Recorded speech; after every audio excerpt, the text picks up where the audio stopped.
എവിടെ ഇരുന്നാ ചേച്ചി മീൻ വറുത്തൊന്നില്ലേ? ഇല്ല. എന്താ ബാമേച്ചിയുടെ മുഖത്തിന്റെ വാട്ടം? ഒന്നുമില്ല. ഊണ് കഴിച്ചില്ലേ? ഓ, നിനക്കെങ്കിലും തോന്നിയില്ല ചോദിക്കാൻ. ഇവിടെ ചില ആളുകൾക്ക് ഇപ്പൊ ഞാനിവിടെ ഉണ്ടെന്നുള്ള ചിന്തയേ ഇല്ല. അതാർക്കണപ്പാ? ആ കുട്ടി വന്നതിന് ശേഷം നിനക്കുണ്ട് മാറ്റം. എനിക്ക് എന്ത് മാറ്റം ചേച്ചി? ആ കുട്ടി എന്റെ ആരാ? ആ കുട്ടി മഹിയേട്ടന്റെ ആരാ?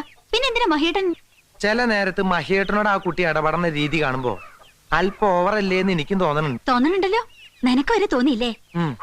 പക്ഷെ മഹിയേട്ടൻ ആള് ഡീസന്റ് ആയതുകൊണ്ട് കുഴപ്പമില്ല. ഒരു മീൻ വറുത്താ ബാമേച്ചി? ഇല്ല, ഉള്ളത് കൂട്ടി കഴിച്ചാ മതി. അല്ല, മഹിയേട്ടൻ പണ്ട് ഡീസന്റ് ആയിരുന്നു.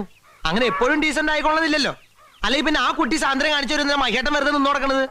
ഒരു മീൻ വറുത്താ ബാമേച്ചി? ഇവിടെ വല്ലപ്പോഴുള്ള മീൻ വറുക്കുള്ളൂ. കമലമ്മേ, ലക്ഷ്മണൻ ഒരു മീൻ വറുത്ത് കൊടുക്കൂ. അതന്നെ ഞാനും പറയണേ. മഹിയേട്ടൻ എന്തിനു നിന്ന് കൊടുക്കണേ? ഇപ്പോഴത്തെ കാലമാണ്. ചീത്തപ്പേരുണ്ടാവാൻ അധികം നേരമൊന്നും വേണ്ട. ചേച്ചേ, അത് ബാമേച്ചി പറയരുത്. ആ കുട്ടി ആ ടൈപ്പൊന്നല്ല.